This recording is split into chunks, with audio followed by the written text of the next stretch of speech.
Yes. All right. Well, hello, everybody. Welcome to this week's Tipple's Wine of the Week.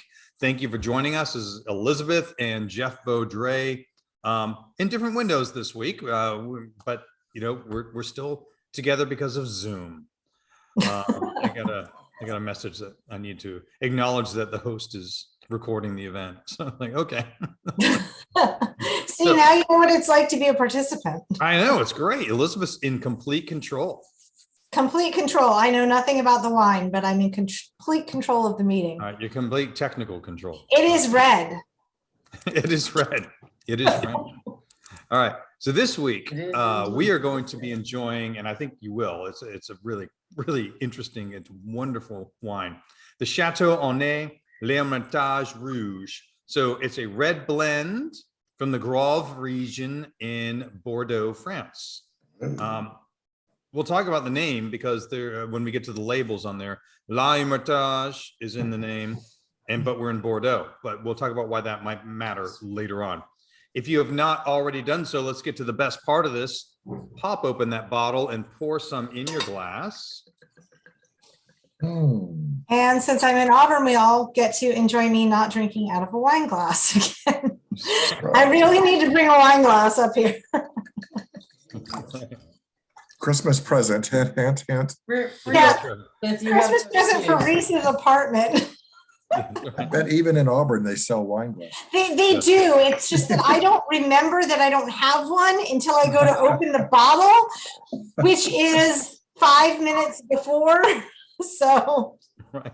So knocking door to door, there's got to be a co-ed up there with wine glasses. Oh, yep. So if you guys have not, I like to chill mine for about 30 minutes in the refrigerator to take it down to cellar temperature as a start. It's obviously going to warm up as we drink it, but I like to start there. All right. So, and we already have some comments. I don't know when you're ready for that. Okay, great. But Chris said that he's getting cherry and some woodiness. And then he's not here. It's just the ghost of Chris that said that. yeah. Phantom. Yes. His ghost power is that he can type. Yeah. So, exactly. yes, absolutely. I love that call because that's going to be a big part of what we're going to talk about tonight. Is that woody pininess on this wine. That's one of the things that I think is the most fun about this wine. But before we get into all that, let's take a look at the first slide. Okay.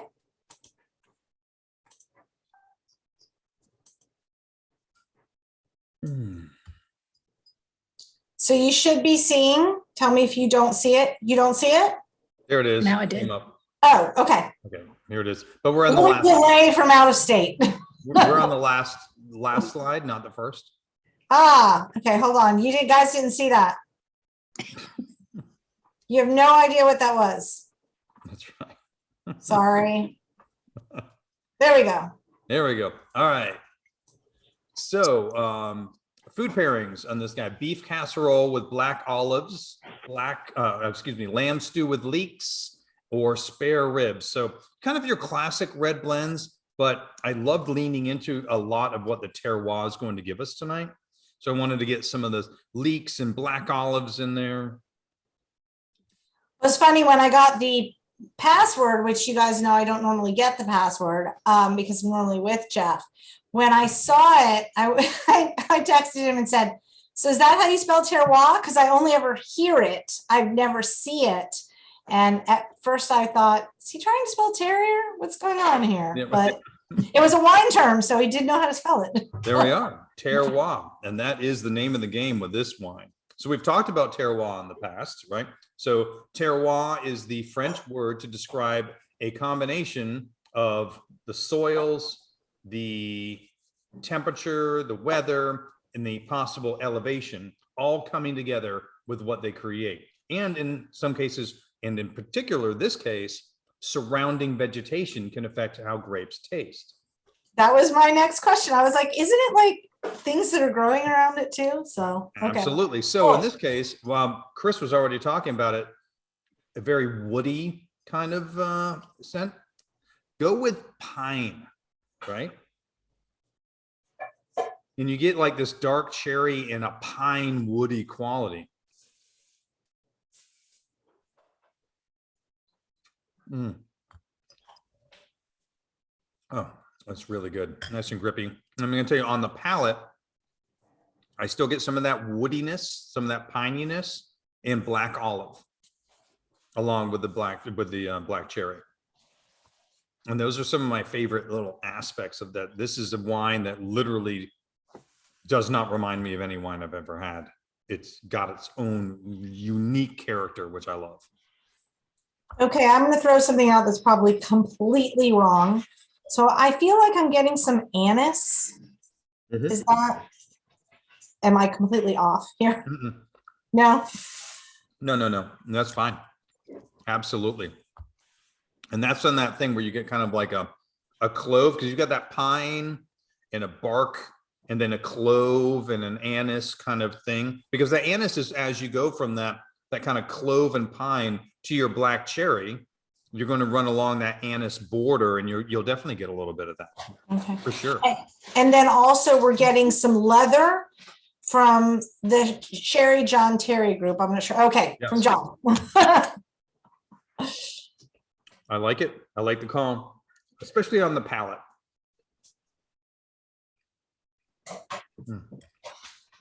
Definitely a leathery quality on that palate. No doubt. It's a good call. And I love all the input, and I appreciate it. So varietal content, what are we drinking? So this is Bordeaux, France. They believe in red blends. They're the kings of red blends and the origin of the most respected red blends in the world.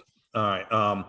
This is 60% Merlot, 30% Cabernet Sauvignon, 5% Cabernet Franc, and 5% Malbec.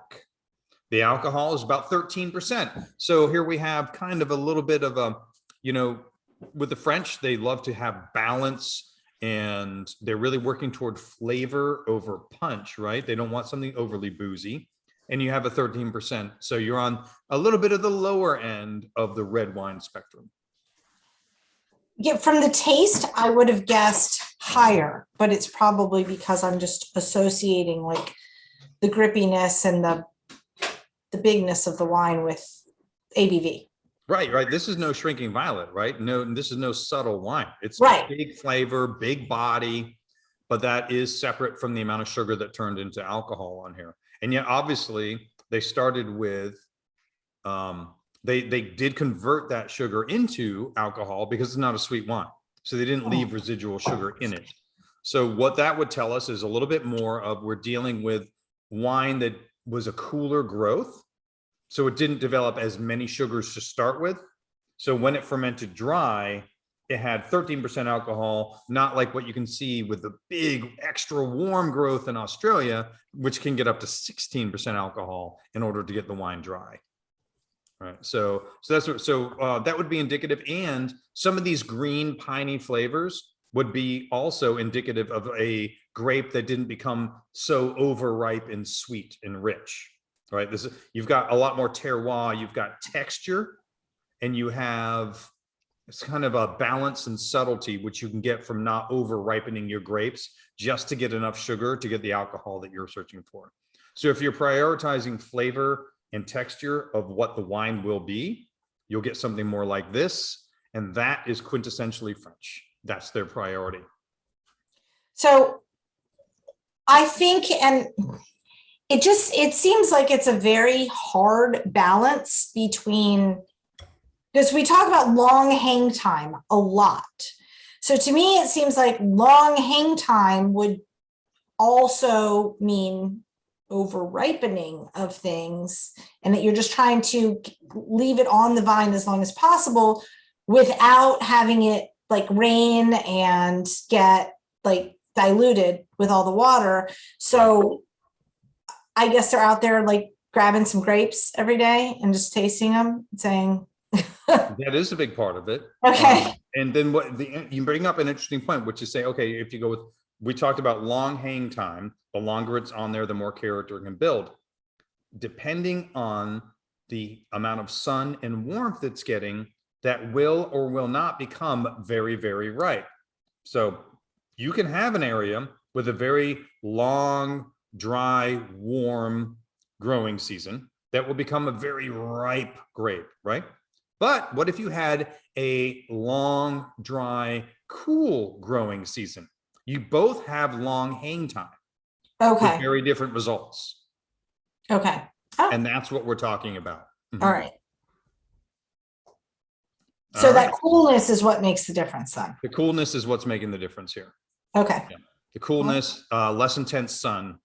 And so it'll hang on it's obviously got a really nice maturation in that it has a lot of character to the grape, but Mhm. it is not necessarily a huge sugar bomb that would then turn into a fruity, high alcohol, hot wine. That's an entirely different style of wine. So, and once again, it doesn't mean that the other kind wouldn't be delicious in the right circumstances, but that is not what we have here, and is not something the French almost ever that I can think of go for. Okay. Right.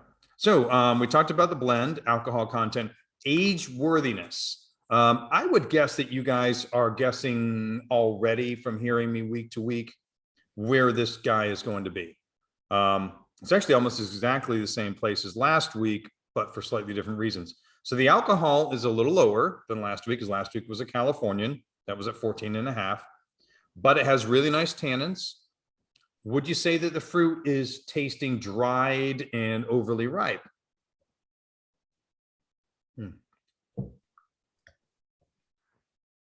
Deep and intense, but I wouldn't say it's tasting dried. So there's an acid tartness to the fruit, a freshness. So there's acid in here. So we have enough alcohol, we have good tannins, we have acid. This guy's going to be one that obviously can be consumed now, even though this is not particularly young. This is 2016, so it's been a bit. But I would say this guy can hang out for a good 10 years easily. It's a good quality wine. So would I go 30, 40 on this guy? No, I wouldn't. But I'd go an easy 10. Yeah, and we're at 6, I believe, right now. So I think it's drinking beautifully. So I don't know the price point on this. This 'Cause I have guy. a question based on price point. Okay, so this guy is, I mean, we're talking about Bordeaux, Right. not always, but this is Bordeaux, and it's a specific appellation, Grave. Mhm. So this guy is around 40. Okay, so as far as like a bottle that will age 30, 40 years, are there any sub $50 bottles that are going to age 30 or 40 years? There would be some.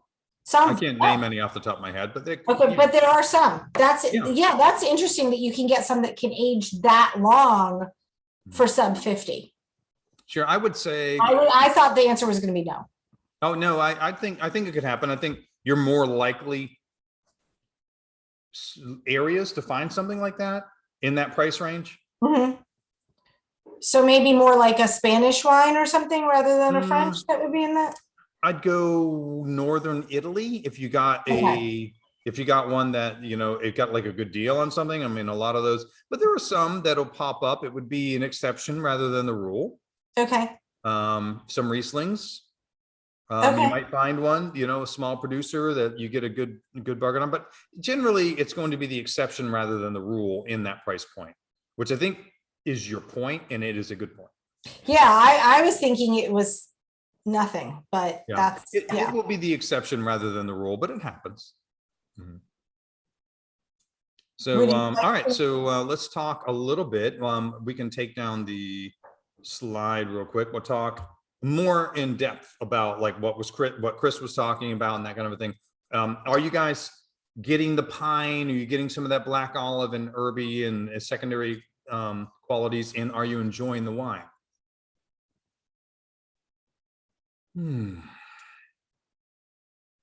I'll tell you, I am. I don't know if anybody wants to take the mic. Yeah, another good one, Jeff. Oh, thank you very much. I appreciate that.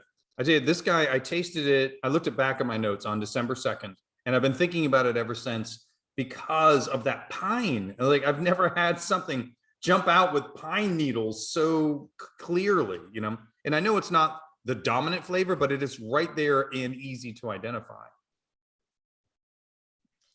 Yeah, go ahead. Oh, sorry. Except that it's way too maybe full bodied for this. It actually reminds me a lot of some like something New World, like Pinot or something else like that, where you get a lot of this, a lot of that cherry, a lot of that terroir and stuff like that coming out of it, without it being like really overwhelming or anything, especially for a red blend, which I think at times can be a bit much. The Cab Franc makes like a tremendous amount of sense, though. I agree 100%. I like what your point is there, which is, okay, with so many times, especially with New World, Cabernet Sauvignon, Malbec, because we're talking about Merlot, a lot of those are fruit and barrel driven rather than that terroir driven. And you're right, Chris makes a very good point. A lot of times, especially in the New World, Californian, if you want to get a terroir expression of place, right, you're dealing with Pinot, because Pinot is the king or queen, whichever way you want to look at it, of expressing place. Now, it doesn't always, depends on how it's grown. I mean, if you're dealing with a very inexpensive Californian grown, maybe a little warm Pinot Noir, it's just going to taste kind of like berry and barrel too. But usually, and there's a reason why Pinot Noir is the most expensive grape to grow, because it's the most finicky. It is because it really does pick up the sense of place. It really expresses terroir. The Bordeaux growers pride themselves on expressing their terroir through these more robust grapes. And I think that's kind of why I felt like this was a great educational wine for Bordeaux, because we've been to Bordeaux once before, and we were drinking Cru Bourgeois, right? So Cru Bourgeois is not one specific place in Bordeaux. It's actually from several places that are collected together, but they're a certain quality level, and they're really quite good and quite price reasonable. Friendly? Price friendly, right? But they're really delicious, but they don't tend to give that sense of place as much because it's a blending. And this does. And I love that, when you get this guy, you're getting a sense of where it is grown. I mean, this is a very unique wine. And that's a combination of what the wine growers, winemakers, and the location have created. And that, to me, is when you talk about a terroir-driven wine, this is one that doesn't have to be Pinot, and it gives you a sense of what is common and why Bordeaux reds are so sought after once people kind of really get into them. And they'll find their favorite location, and they will taste different depending on where you are. And to me, that's an exciting wine. This is an exciting wine to me. So yeah. So Brenda's comment is that she feels like, in her opinion, it definitely needs some food. Are you eating food with it, Brenda? Okay, all right. Well, good. Yep. So I would say that this is a wine that I really like. I like the Bordeaux area wines a lot, but I know that when I was first getting into wines, I would not have liked this wine. I feel when like I took, oh, sorry. Go ahead. When I took a first drink, it had a bit of a bite to it. So I went and got some cheese, and it went great with the cheese and everything. Nice. Yeah, I really need to go get, like, I have balanced breaks here that have the cheese and the nuts and the raisins in it. Yeah, that would go well with this. No, you should. Cheese and the nuts. Yeah. And I love that you brought that up, Elizabeth. That's an excellent point. This is not a beginner's wine. It isn't a beginner's wine. It's for people moving into wine appreciation. And maybe some people will get it right off the bat, but a lot of people will just be put off a little bit by how much earthiness there is, and the pininess and all these things. And they'll just think, I don't know, I thought it was supposed to taste like fruit. What's going on here? And I think that's a great point. And then the other thing, which I know Brenda brought up, and I mentioned to everybody that I saw when they bought it, was drink this with food. It's a Yeah. food driven wine. It changes everything. The Mm-hmm. first time I had this wine, it was just a wine tasting at the store with a rep, and there was obviously no food around. And I wasn't even sure I liked this wine for the first 3 or 4 sips. And people around me began kind of talking about it and pulling it apart. And I took a second pour because I was really kind of working it in my head.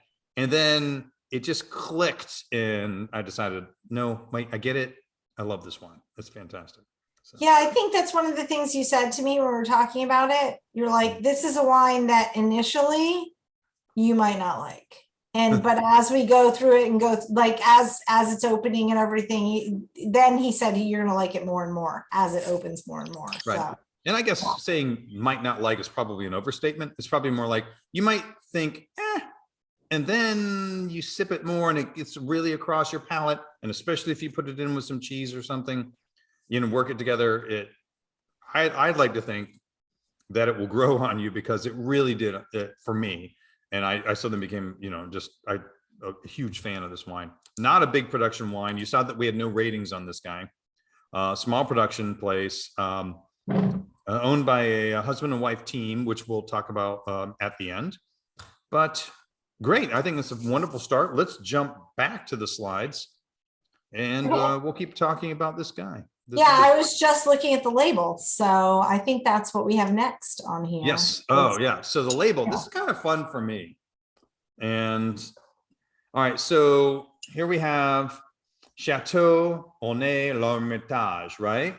And here's my first thing I want to say on there. I don't know if you guys remember me talking about different wine regions over in the Rhone. So more to the eastern France, So the Rhone region, there is the southern Rhone is red blends with Syrah and Grenache dominant, but northern Rhone is Syrah, and the most prestigious northern Rhone area is Hermitage. So I got to call them out on this as though, even though you guys have already heard that I'm a fan of the wine, I don't know exactly what you were doing throwing Hermitage on a Bordeaux.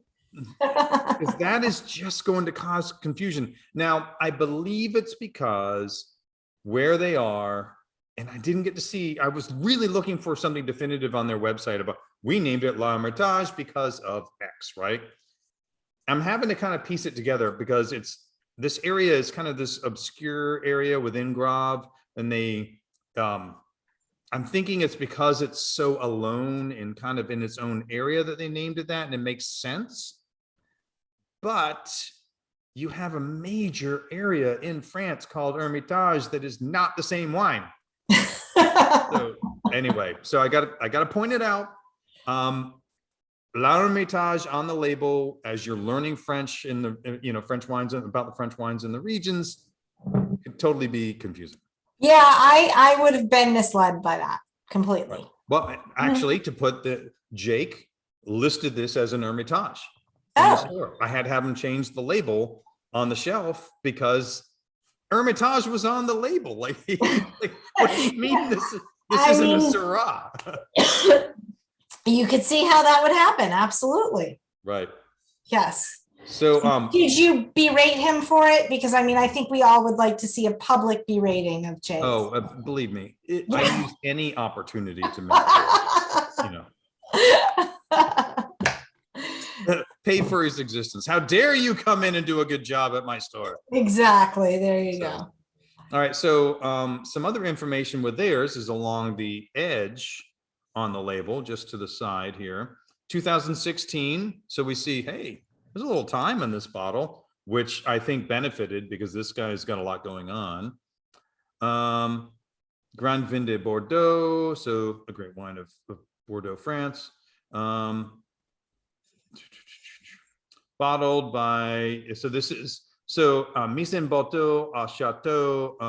So this is an estate bottled, and the Grave is right there. Graves is Grave within Bordeaux. So it is a separate sub-appellation, an official one within Bordeaux. So this is a specific growing area that is distinct enough to have its own designation. So So that's even though I'm seeing I'm just looking at it like as just a person, a lay person, which I am. So as you guys know, okay. So even though I see product of France, I look and I'm seeing Bordeaux, and then I'm seeing Grave. And so I know we're getting down into more and more specific appellations. So and they call it, you said appellation for France, right? Or is that something else? I mean, is it called something else for France? No, let's go with Apple. Okay. All right. So as I see more and more specific, then that gives me an idea that this is, even though it doesn't necessarily the other way mean it's a problem. As we get more and more specific, and we know that then that is a good thing regardless, even though the other way isn't necessarily a problem. I agree 100. Yes, that's exactly right. Okay. Because the big thing with wine is the more specific they get, it's almost never a bad thing. Right? I cannot think of any time. Yeah, the other way doesn't necessarily mean it's a bad thing. It's just that if you're saying this, you're like, okay, cool. They're claiming these different specific areas. Exactly. So we're talking about Bordeaux. We're talking about a subsection of Bordeaux, and we see on there that it's estate bottled, right, and vinted. So we're talking about someone's taking real ownership of that area. That is not just purchasing, and not that it's bad to necessarily purchase grapes, but somebody's specifically in charge of all those different subsections of delineation on the wine. That's a good thing. We look on there, interesting on the back, right? On the back label, imported by Rosenthal, right there, big on there. So these guys want people to know we're choosing these. It's a combination in this case of, yes, they should claim it because the Rosenthal group goes and, procures amazing bottles of wine, but they also do it from very small productions. And so, so this guy is going to be kind of only through them, and it kind of representative of, kind of a gem within their selections to show off. Look for other Rosenthals. If you like this one, go find some other guys. You will probably have never heard of them, but begin to trust in the Rosenthal choices, which is not the only. There are other people out there that do the exact same thing. We've talked about a couple of other importers, and they do. So when they work on that, that is something where if you happen to particularly love a bottle of wine and remember the importer, those are each selected, chosen, tasted for a reason with the really good importers. So you can begin to trust their style. Kermit Lynch is another great option. So Paul Hobbs is another great option. So that's really a good thing to look for, because that would be, I mean, that's very easy to, if there are certain wines that you really like, and you're like, okay, well, they put their label on there for a reason. They want people to know that this is their portfolio and they're proud of it. I agree 100%. Like, even if you don't know the name, you're like, okay, Rosenthal Group, I don't know what that means, right? But the importer is really boldly, that means they paid to put their own label on there, right? They're that much partnered with the winery, and B, they really want to show off by saying, this is our wine that we brought in. Yeah. So that does speak well. Exactly. Good call. So anyway, so I think that that'll cover the labels. To advance then? Yes, please. Okay. All right. So you guys remember my favorite new wine picture from last week. I love this. This one's going to be around often. So Bordeaux blends. This week, our Bordeaux blend is a little different, right? So this week we are Merlot, Cab Sauv, Malbec, and Cab Franc, right? They're all black skinned with white flesh. Cab Franc is the parent grape for Cabernet Sauvignon and Merlot. So we have that. So we got Cab Franc, Cabernet Sauvignon, and Merlot, all related closely, and then a little bit of Malbec. So, and then Cab Sauv and Merlot are both like bigger than Cab Franc, right? They're both thicker skinned and Okay. more robust in the flavor and the color that they Yeah, provide. that's what I meant. Like they make bigger wines, not Yes, that they they're make bigger wines. grapes. Good Okay. call. Yeah. Okay. Crazy as it sounds, the Cabernet Sauvignon is the other grape is Sauvignon Blanc. So Cabernet Sauvignon has a white grape and a black grape as its parentage, and it became a stronger black grape. Yeah. So Yeah. It's an even stronger grape. And I mean, more popular than both of the parent grapes, right? mhm. As far as, yeah, Cabernet Sauvignon is the most popular red wine in the world. I thought I remembered that. Okay. Yeah, you are remembering it completely correctly. So some of the herbiness, Cab Franc tends to have more acid, more tartness, tart red fruit, herbiness, and some floral components, and they'll help elevate the scent of what's going on in the wine. So that's kind of what it's contributing. And which did you say was the dominant grape in this one? Is it the Merlot? Merlot, yeah. Merlot, Okay. which is another rule breaker, which we're about to cover in this case because of where it's grown. So Okay. they're throwing Hermitage on there.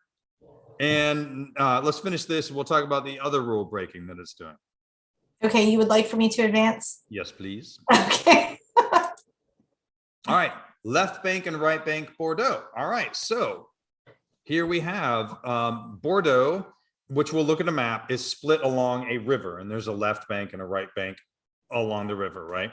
So right bank Bordeaux is Merlot dominant, and then Cab, and then you get Cab Franc and Merlot again. But right bank is Merlot dominant. Left bank is Cabernet Sauvignon dominant, and then Merlot, and then the other guys. So this guy is, of course, left bank. Left bank, but we're But Merlot, we're Merlot dominant. dominant. That's okay. So these are traditional definitions of what they used to do. It is changing very, very quickly because of climate change. Climate change. Okay, so I think I've asked a question similar to this previously, but if you were blind tasting this for your sommelier test, Mhm. because it's Merlot dominant, would you put it, or are they not that specific? Are they just going, okay, Bordeaux? No, there is a level where you would need to identify whether it was Merlot or Cab dominant. But Okay, but I mean, would they expect you to know that? This seems myopic to me, but would they expect you to know that this is Merlot dominant, but it's a left bank? oh no, that would not be reasonable. Okay, all right. That maybe at the master level, Okay. maybe. But I wouldn't even think to see that level of behavior at the advanced level, which is right below master. Okay. Now, hey, I may be wrong, but I don't think I am. I think mainly what they want you to do is if you drink this and you say, wow, earth-driven, red, balanced, it's balanced with what's affecting from the fruit, from the earth, and from the barrel. Mhm. Everything's in balance. Really nice dry red. You should be able to identify that these are Bordeaux varietals, Cab and Merlot dominantly. Merlot and Cab, in this case, you should be able to call it. You should be able to drink this and say, well, that's definitely Bordeaux. That's a Okay. Bordeaux red, right? Okay. That would be the most important level to get to. Mhm. Next level stuff would be able to say, all right, this is Merlot versus Cabernet dominant, that kind of a thing. And then we do have a comment from Chris. He definitely thinks that as you keep drinking, the Cab Franc is shining through, especially now that he's not pairing it with food. They finished their meal, so. Oh, right. Mhm. Cabernet Franc, they talk about it. Oh, it's a thinner skin, right? So a lot of times it's talked about as a weaker grape, but it does not take. We're talking about 5% Cabernet Franc, and by the way, I completely agree with Chris. It is shining through. It doesn't take that much to make its presence known because of that herby floral component that kind of zings in there and supports all the other aspects of the wine. So they all have an aspect of cherry and that kind of a thing. Cherry, plum, you know, those nice fruit flavors. But suddenly you get that nice, you know, you get like maybe a little peppercorn, maybe some roses. That's all the Cab Franc.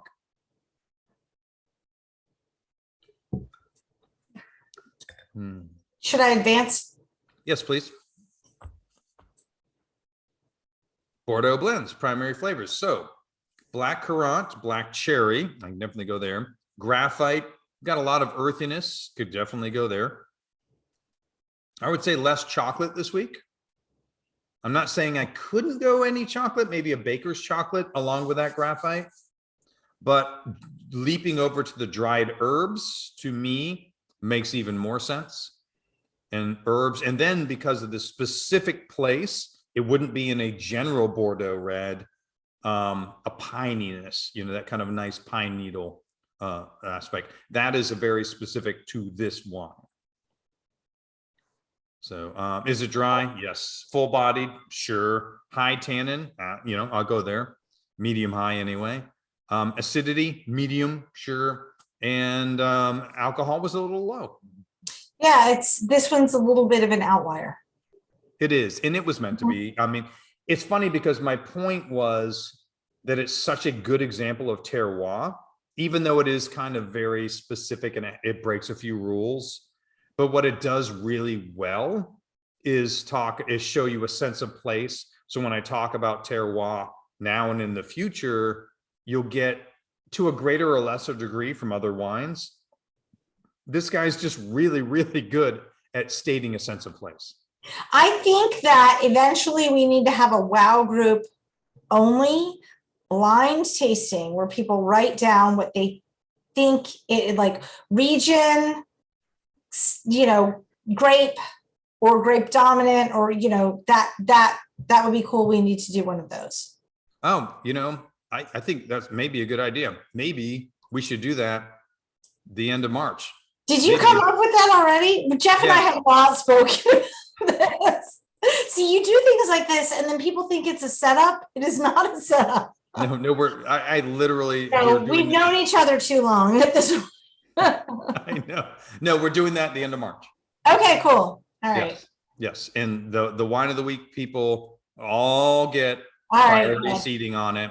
We may have a few other people that want to jump in, but that will be the priority. Oh, well, we'll talk about it at the very end. The next wine tasting is already set up too. Okay. Yeah, we'll talk about that. Yeah. Okay, but yes, I think that's a great idea, Elizabeth. This is what happens when you've known each other almost 40 years. See? Okay. All right. Next slide, please. Okay. All right. So we're dealing with a collection of grape styles here, right? So Cabernet Sauvignon and the Merlot and the Malbec all have quite strong outer, the peripheral zone and the skins. And then the Cab Franc, thinner on the skin and peripheral zone, a little more tartness, but definitely a lot of that kind of fresh, what its skin is giving is much more of kind of an herbal, floral character in there. So they all play well together. And that is why the French thought we were insane for going single varietal in California. Yeah, I am getting more floral quality. I agree. Yeah, I right, wasn't getting it when Chris first mentioned it, and I was like, oh, but no, I am getting it now. I agree. It's you know, as you have a little more time, glass is opening up, it's warming up. Yeah. That Cab Franc comes out, and it's just so, I love that the winemaker understands, you know, here they are. And you say 5%, there's only 5%. Why would you throw 5% of something in, right? How much can it really matter? And here it is dominating the nose. Yeah, no, I was going to say, mine probably hasn't warmed up this much since I think Reese keeps his apartment. He does keep it at 65 degrees. So a little cold. It's like cellar temperature here. There you go. Yeah. You know, he's doing it because he's a wine lover. That's it. There you go. All right, next slide, please. All right, so where on earth are we? We are in France, over on the west. Okay. There we go. Mhm. All right. Yeah, you're about right on top of it right there. So here we are. You go down into the green. It's the Okay. light green. So here we are. There's Bordeaux. So this is the left and right banks Right. there. Exactly. So we're on the left side of that river, which is the Mhm. Bordeaux River. Shocker. All right.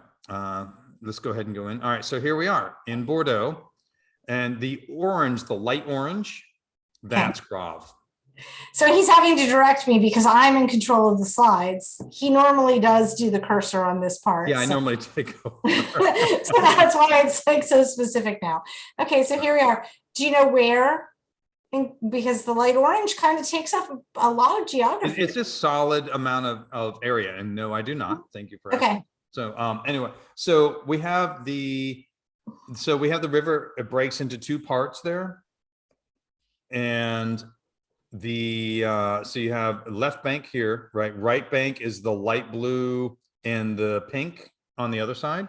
No, go all the way over. There you go. Oh, okay. That's Light right blue, bank. pink. Okay. Right. So the area where you just were with the green and the dark blue, Mhm. that's Entre du Mer, because that's between the rivers. It's between the water. Ah, okay. All right. So those are the three I see that. Entre the regions of Bordeaux. But we're here in But we're Grave. here. Yep. Okay. Next slide, please. All right. So actually, I just wanted to show Entre du Mer. I see where the river splits. Mhm. Yep. Mhm. There you go. So, and then you can see like Grave is number 3. So we're down in that area there. But so that is, I just want to kind of give a good anatomy of Bordeaux. The river Garonne actually is the southern one, and the river Dordogne is the northern river. Because I think I misspoke and I said river and Bordeaux too close together earlier, and I didn't want to give Okay. the impression that was. So I find it very interesting. I don't know if they just didn't map it because it's not part of Bordeaux, but it doesn't appear that there are any grape growing regions up there. I'm sure there are, but they're not part of Bordeaux. Okay. All right. Mhm. Would you like for me I to? can't imagine. I mean, you're right there, right? Right. That's what I was wondering. Well, what's wrong with that area? Yeah. Well, I guess it's not delineated as part of. And right on that line, the other side, nothing but hay. Yeah, it just sucks on the other side. That's it. Yeah. Okay. All right. So the Grave as a region, right? Left bank Bordeaux, traditionally Merlot dominant. Traditionally Cabernet Sauvignon dominant. This one's Merlot. We talked about the rivers, and the name Grave is for gravel. That's the word for gravel. So they have a very gravelly soil left over from glacial recession from the Ice Age. And the gravel has large quartz deposits. You can see kind of the whiteness of that sand quartz. Yeah, absolutely. Aspect of what's going on. I love that picture because there it is. Gravel. That's the soil. It's gravel. All right. And remember, Elizabeth, I told you the last slide is a video, and I know there's always something you have to do to share the audio. Okay. So I wanted to warn you. We'll see because Zoom updates and doesn't tell what the updates are. So let me Okay. look So at I'll look at the audio a moment. It's not saying that I have to share it anymore. So we'll see. So I'll just need a thumbs up if you guys can hear it. It's on the next one though, right? Because I don't see the play button. The one after the next one. So okay. Chateau Aunay was established in 2012. It was cobbled together from separate small pieces within Grave that had been left fallow or nearly fallow, basically been abandoned because they were just small farmsteads in the middle of a bunch of pine trees.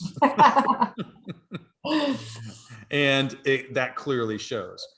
These farmsteads were so small that basically almost all of the land that they own had never been formally farmed.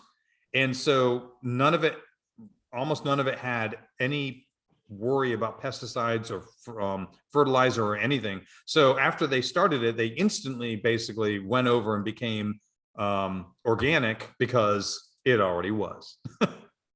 So That's awesome. right? Yeah. So they're not necessarily new vines, but at the same time, it's very raw and new and yeah, and just kind of really linked to the earth. And I think it's a great story.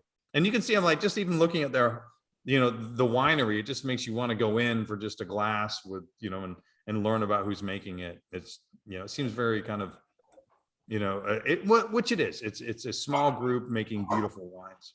It does. It looks like a small, like intimate setting. You're just going to go in and like, I don't know if this is true, but it seems to me like you'd go in and just like have a conversation with the owner and have a glass of wine and some fromage. And it just, it looks great like that. Yeah. Rather than, and we have great larger production wines too. But I mean, I just love that this is so intimate looking. Right. Yeah. It's a really fun option when you get, and to think that, the importer went and found these guys and said, yeah, and they brought it to us. And when you look at it in the size of production that they have, you would think we have no business in Florida being able to have their wine. And yet we get to. And that is a beauty of the international trade that the world has created. I mean, it's a little wonky right now, but it is still pretty cool. We'll get it figured out soon. That's right. So I talked about the soil. So run by Sylvie and Christian Onet. There they are. And I already talked about, they renamed it Chateau Onet after themselves, which great. They added the L'Hermitage, which I think, had I been their marketing manager, I would have discussed. But other than that, beautiful stuff. The next one is the video, because I think at this point, who better to talk about it than them? Okay. All right. Let me see. Okay, so I am going to need a thumbs up if you can hear it, or Jeff, you can tell me if you're because since you're a participant, if you're not hearing it. So okay.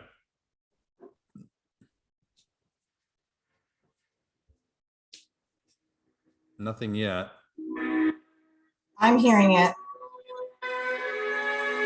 Okay, cool. All right.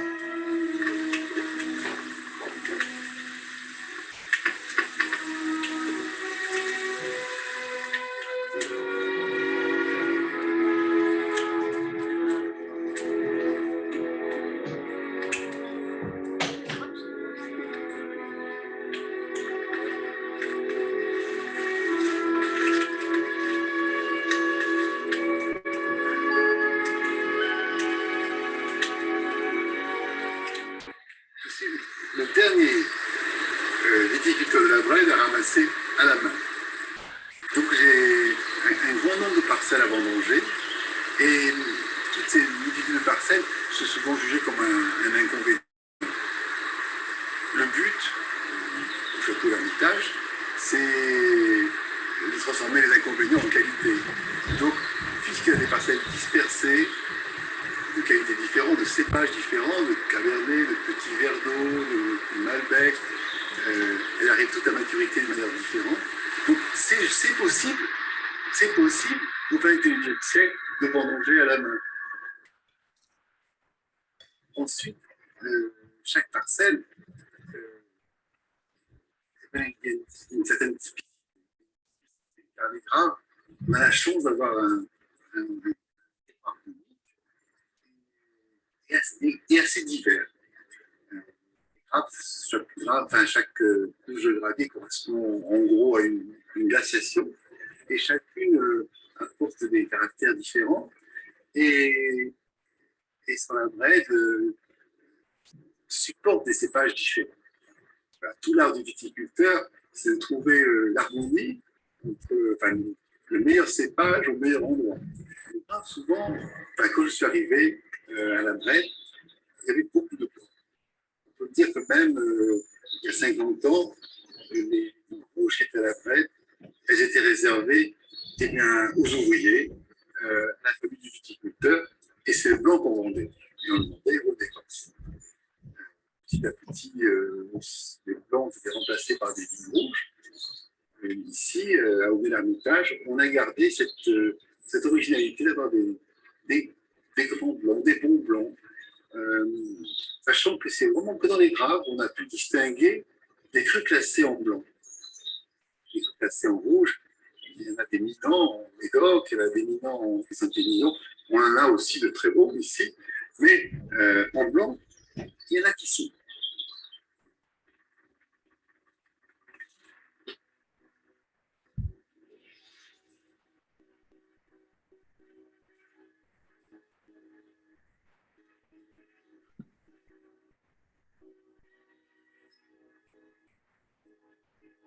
I like the German Shepherd. That's what I was thinking.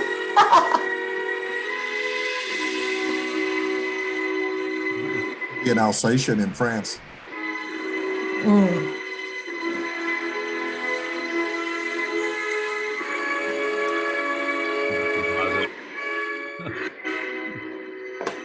That's some significant drama on the music. There is a lot of trauma on the music. Okay. I don't know if they actually go out and hold on, handpick themselves like they showed at the beginning. I mean, maybe because it's such a small production, but yeah, I loved that. I love seeing their dog with them too. Right. I would guess that they're probably there, you know, overseeing and talking about, yeah, that area is ready, go pick those. And then, you know, people run out and. Yeah. Yeah, no, it was interesting that he said that first the red was only reserved for the laborers and then the owners. Right. And then they only sold the white, and then now it's changed, but It is changing. Right. And that's because that's where the market was, right? So they're like, oh, you're in Grave. You can make more money on white, you know? And so these guys came in and he really looked at it and said, no, we can actually grow some really great red wine here. And they've been working on that ever since.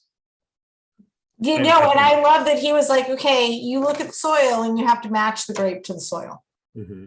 So, I mean, obviously this is a man that in family that takes pride in producing quality wine based on organic farming and being like, they're intimately involved with. Oh yeah, completely. Like this is what we are tasting is his vision of what he wanted to make. Yeah. You know, soup to nuts, beginning there, which grape is being grown in which parcel, when it's being picked and then made into, this is his vision, which is, I think, I love it when we can drink something that's from some, you know, an endeavor that's that personal.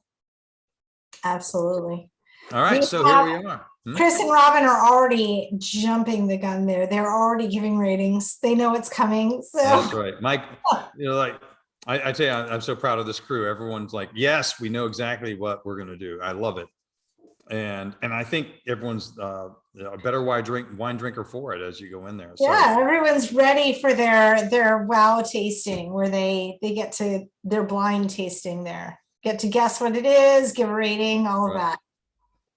So, yeah, so here we are. So here we have, is this a very good wine in the 80s up to 89? Is this an outstanding wine? Got some great character and uniqueness to it. 90 to 94. Is it a classic and you want to drink this the rest of your life? Or as we had, what was it last week? We had some people that wanted it to be their house wine. So, or is it a good wine? Hey, that's a good wine. I'm happy I drank it. 80 to 84. You could be anywhere in there. I think if you call it mediocre, I think you're wrong. I'll just call you out on that. I don't want to see any 70s. Yeah. But, so what do we have going? Okay, so we have Chris and Robin both agree at we're saying a 92.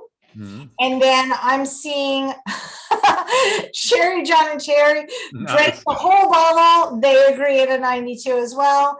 Brenda said the exact thing you described to me, which was it grew on her. So she said she started in 88, but now she's at a 92. Nice. And so let's see, is there anybody? The Hogsheads 91, 92. So is one of you at a 91, one of you is a 92, or you're at a 91.5? Both of you together. It's a range. Oh, it's a range. Okay. Yeah. So we're averaging a 91.5 with the Hogsheads. I'm waiting to see if Consuelo gives a rating because she jumped in late. So I would say a 92. So really, we're averaging with that 91 from the Hogsets, which is kind of an outlier with this, since we're right at 92. We're averaging like a 91.9 here. I'm loving that. So You know what? That makes me so happy with the terroir driven, red blend. And we're not dealing with just like, I mean, I get it. And everyone loved the California Hug that we drank last week with with that red blend. But I kind of expect that. I love that this group can drink some, can jump over here to this character driven wine and be, if anything, maybe rated a little higher than the New World version. So that's exciting to me. Makes me want to drink wine with all of you people. No wonder. I think it's interesting, since we've all, obviously now pandemic isn't over, but there's a difference than when we first started this and we were all definitely in quarantine. It's been almost 2 years now. I think that our wine knowledge is very different than it was 2 years ago, at least for some of us, me. But yeah, I think that with a blind tasting 2 years ago, there would be very different outcomes than now. Maybe not for Jerry, but We learn a lot every week. yeah.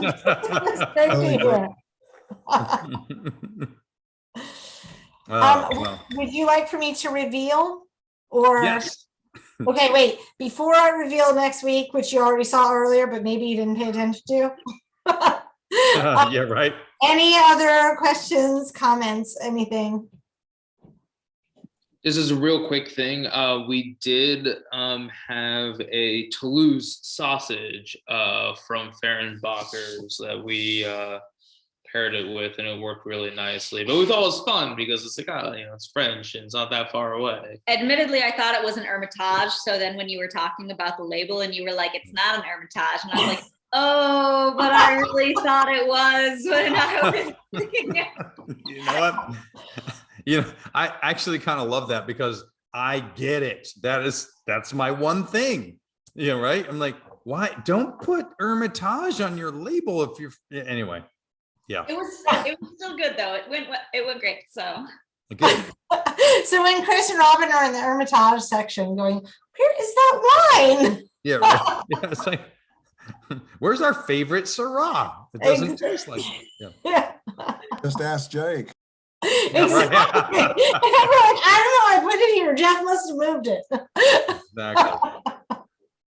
Okay, so we will reveal or re-reveal the next slide. Yep. All right. So next week, I am a sucker for, a theme. All right. So we are sticking with the theme. So we have gone from New World Bordeaux blend to Old World or Origin Bordeaux blend next week. So, but they're kind of like, they're on the two extremes. Next week, we're going to go to the one that I think kind of marries them beautifully and is a fantastic wine that excited me. It's a crazy good value. Let's jump on that guy. We're going to, Hold on. We'll thank them later. I already set this up too much. Okay. All right, we're going to South Africa. The Glenelly Estate Reserve Red Blend is another red blend, Bordeaux blend. It's kind of bring this whole thing together. We go, left, right, and sideways now. I think you're going to love it. It blew me away, especially for the value point, but it's just a downright delicious wine with a fantastic story. So, I mean, the story alone, just show up for the story alone about this winery. It's fantastic. Food pairings, beef curry casserole, which is bobati, is my understanding of the pronunciation. Oxtail, eggplant, and porcini mushroom meatballs, if you want to go vegetarian. We're jumping all over the place here. It's a red blend. It's going to go with red meats usually, or mushrooms. So anything around there, great ratings on this guy. Robert Parker 90, Wine Enthusiast 90. year on year, she gets this. It's a female wine owner and winemaker. Anyway, so We'll get the story next week. you get the story next week. I always have to hold myself back because I get excited. Yeah. So, but anyway, the Glen Ellie, you guys, you're really going to be happy that you joined me on that one as well. I hope you're happy every time, but this one is really cool too. I'm glad we're going back to South Africa because I feel like it's been a while since we've been there. And I think this is where we started with South Africa. The first one ever was Spain. Was it Spain? Okay. Yep. I thought it was the storm one. That was the second or third one. Okay. All right. The first one ever was the Pappy Van Winkle barrel aged red. That's right. Okay. wine. Mhm. Yep. Okay. All right. Let me go back a moment. All right. So thank you to Wine Folly. Always. You guys are amazing. Thank you so much for all the content you create. 750.com, Wikipedia, Bordeaux.com for that wonderful picture from Grave, and the Mad Rose Group, which is the kind of The Rosenthal. That's Is that the the same Rosenthal. thing? So Okay. on their internet, they call themselves the Mad Rose Group. But That's it's awesome. Rosenthal. Love that. So Yeah. yeah, and they provided some wonderful information, which really was needed because Chateau Honnay is really small. They don't have a lot going on out there. All right, so that. All right. Any last comments before we actually do stop the recording? I know last week was, yeah. Okay. All right. Well, then let's have a toast. Thank you guys for joining us. I'm really glad you enjoyed the wine. I really, really love this wine. Cheers. Cheers. Hopefully one day you guys can drink wine from a beer glass like me.